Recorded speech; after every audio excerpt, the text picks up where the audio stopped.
कैसे भूल जाऊं, मैं कैसे भूल जाऊं कबूतर भैया अपने छोटे से बेटे को जो जल के मर गया। इस पूरे जंगल में मेरा बेटा मुझे हर तरफ जलता हुआ दिखाई दे रहा है। मैं बहुत ज्यादा टूट चुकी हूँ। और हाँ कबूतर भैया, मैं जा रही हूँ ये जंगल छोड़कर। शर्मीलो, मुझे लगता है आज बहुत अनहोनी होने वाली है। पूरा जंगल गवाह है कि तुमने स्वीटी चिड़िया के बेटे को आग लगा के मारा। अब इससे बड़ी और सजा क्या हो सकती है कि जंगल में बहुत तेज बारिश हो रही है और हमारे घोंसले को आग लगी हुई है।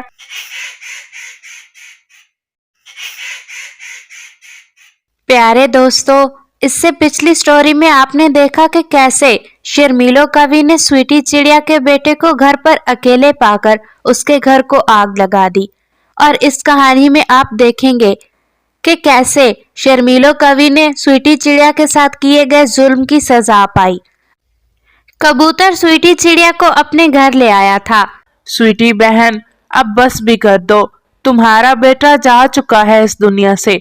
मैं मानता हूँ कि ये दुख तुम्हारे लिए बहुत बड़ा है और कभी ना भूलने वाला है।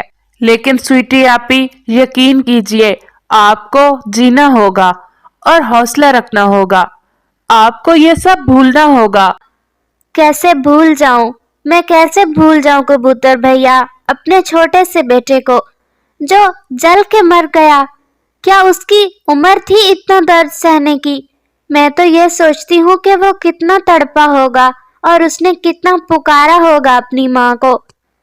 काश मैं उसे अपने साथ ही ले जाती और काश मैं उसे अकेला ना छोड़कर जाती।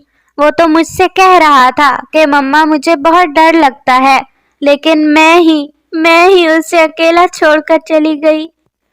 और ऐसे स्वीटी चिड़िया पूरी रात रोते रोते ही गुजार देती है।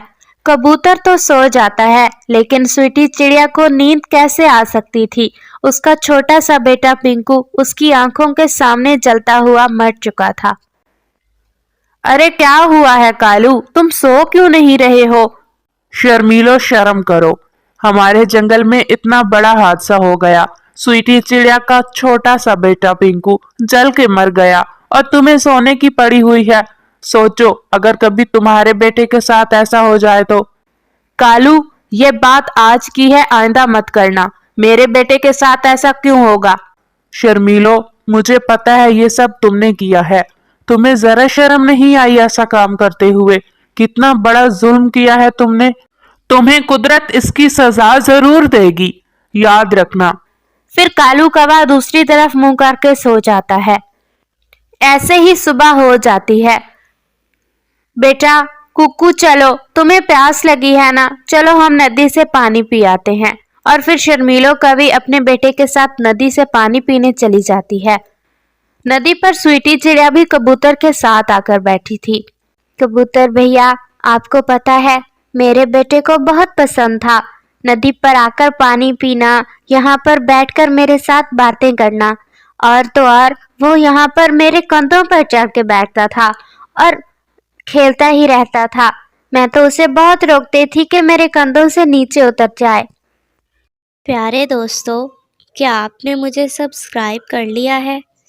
और घंटी के आइकन को दबाना बिल्कुल मत भूलिएगा। और अब मैं चाह रही हूँ कि कहीं से मेरा बेटा आ जाए और मेरे कंधों पर बैठ जाए।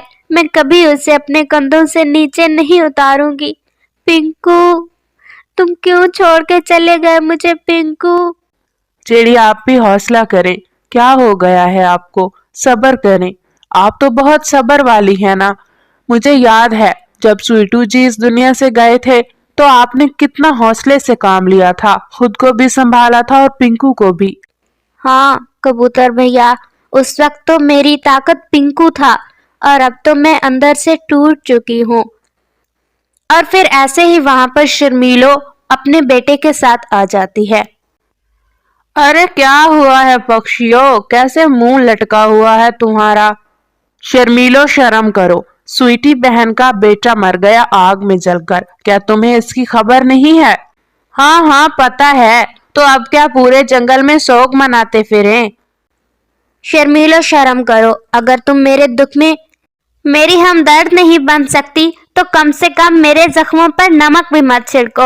इस पूरे जंगल में मेरा बेटा मुझे हर तरफ जलता हुआ दिखाई दे रहा है। मैं बहुत ज्यादा टूट चुकी हूँ। और हाँ कबूतर भैया, मैं जा रही हूँ ये जंगल छोड़कर। आप प्लीज तोते भैया और बुलबुल को बता दीजिएगा, और प्लीज कभी भी मेरे पीछे मत आइएगा। नहीं स्वीटी चिड़िया, तुम ऐसा कुछ भी नहीं करोगी। कबूतर भैया आप उन्हें बता दीजिएगा और प्लीज मुझे मत रोकिएगा। मैं अंदर से टूट चुकी हूँ और अब मैं यहाँ पर नहीं रह सकती।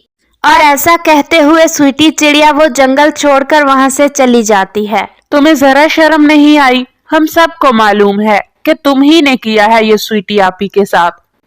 अरे ओ बुरी आंखों वाले कबूतर, तुमने देखा है क्या मुझे ये सब करते हुए? हाँ हाँ, ये बात तुम्हारी सही है शर्मीलो कि हमारे पास कोई सबूत नहीं है, लेकिन यकीन मानो जंगल का हर पक्षी यही मान रहा है कि ये सिर्फ और सिर्फ तुमने किया है, वरना कैसे चिड़िया के घोंसले को आग लग सकती है। और हाँ यकीन मानो तुम्हें इसकी सजा जरूर मिलेगी। तुमने चिड़िया की जिंदगी से हर एक खुशी को मिटा दिया, और ऊपर वाला कभी किसी के साथ नाइंसाफी नहीं करता। ठीक है कबूतर, ये भाषण किसी और को सुनाना। और फिर शर्मीलो कवि अपने बेटे को लेकर वहां से चली जाती है। अरे कुक्कू, तुम्हें क्या हुआ? तुम रो क्यों रहे हो? पता नहीं मम्मा, बस स्वीटी आंटी की बातें सुनकर मुझे रोना आ गया। और फिर ऐसे ही शाम हो जाती है। कुक्कू बेटा, क्या हुआ है तुम्हें? जब से हम नदी से आए हैं तुम कुछ बोल नहीं रहे। और जैसे ही शर्मीलो कवि अपने बेटे को छू कर देखती है तो वो तो, अरे बेटा, तुम्हारा जिस्म तो बहुत तप रहा है, तुम्हें तो बहुत तेज बुखार हो गया है। शर्मीलो, मुझे लगता है आज बहुत अनहोनी होने वाली है। मम्मा मैं आपसे एक बात करना चाहता हूँ। हाँ बेटा, कहो ना, क्या कहना चाहते हो? मम्मा, उस दिन जिस दिन मेरे सर पे चोट लगी थी ना, मुझे पिंकू ने नहीं मारा था। वो तो मैं उसे मारने लगा था तो मेरा सर पत्थर के साथ टकरा गया था, और मैंने आपसे डरते हुए झूठ बोल दिया कि मुझे पिंकू ने मारा है।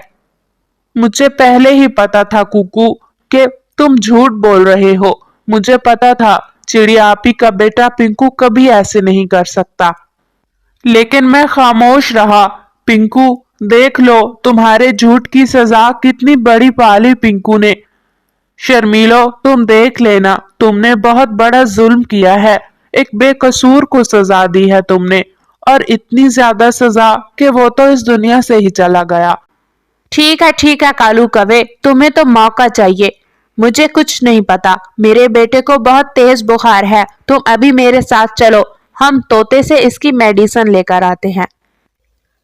कालू कौवा और शर्मीलो कवि अभी रास्ते में तोते के पास मेडिसिन लेने जा ही रहे थे कि आसमान पर बहुत गहरे बादल छा जाते हैं और बहुत तेज बारिश शुरू हो जाती है। तोते यार, जल्दी से हमें बुखार की मेडिसिन दे दे। हमारा छोटा सा बेटा कुक्कू बुखार में तप रहा है। बुखार तो अब उसे होगा, बहुत कुछ होगा उसे कालू कवे और शर्मीलो कवि, जो तुमने स्वीटी चिड़िया के साथ किया। तुम क्या समझते हो कि तुम्हें इसकी सजा नहीं मिलेगी? तुम देख लेना, तुम बहुत पछताओगे अपने किए पर। अरे क्या हो गया है तोते भैया, हमने क्या किया है स्वीटी चिड़िया के साथ? शर्मीलो कवि, इतना नासमझ और अनजान बनने की जरूरत नहीं है तुम्हें। पूरा जंगल गवाह है कि तुमने स्वीटी चिड़िया के बेटे को आग लगा के मारा है। तोते यार, प्लीज मुझे मेडिसिन दे दे। मैं मानता हूँ कि ये सब सच है, शर्मीलो ने ही स्वीटी चिड़िया के बेटे को आग लगाई है, लेकिन मेरे बेटे का इसमें कोई कसूर नहीं। तू प्लीज मुझे बुखार की मेडिसिन दे दे। ये पड़ी है मेडिसिन, ले जाओ। और हाँ, ये मेडिसिन तो तुम उसे खिला देना, लेकिन मेरी बात जहन में रखना, तुम सजा जरूर पाओगे जो तुमने स्वीटी चिड़िया के साथ किया। फिर कालू कौवा और शर्मीलो कवि तेजी से वो मेडिसिन लेकर अपने घर की तरफ बढ़ते हैं। वो अभी रास्ते में ही थे कि आसमान से एक बहुत बड़ा सा बादल टूटता है और बहुत तेज गरजती हुई बिजली कालू कौवे और शर्मीलो कवि के घर पर गिर जाती है और उनके घर को बहुत ज्यादा आग लग जाती है। आग बहुत ज्यादा थी, हालांकि उस जंगल में बारिश भी हो रही थी, लेकिन फिर भी वो आग बंद नहीं हो रही थी। शर्मीलो कवि, देख लो, जैसा तुमने स्वीटी चिड़िया के साथ किया वैसा ही ऊपर वाले ने तुम्हारे साथ किया। अब इससे बड़ी और सजा क्या हो सकती है, और क्या निशानी हो सकती है सजा की हमारे कि जंगल में बहुत तेज बारिश हो रही है और हमारे घोंसले को आग लगी हुई है। प्यारे दोस्तों, इस कहानी से हमें यही सबक मिलता है कि हमें कभी भी किसी के साथ बुरा नहीं करना चाहिए, क्योंकि जब हम किसी के साथ बुरा करते हैं तो ऊपर वाला कभी भी किसी के साथ नाइंसाफी नहीं करता, वो इंसाफ जरूर करता है। इसलिए कभी भी किसी के साथ बुरा ना करें।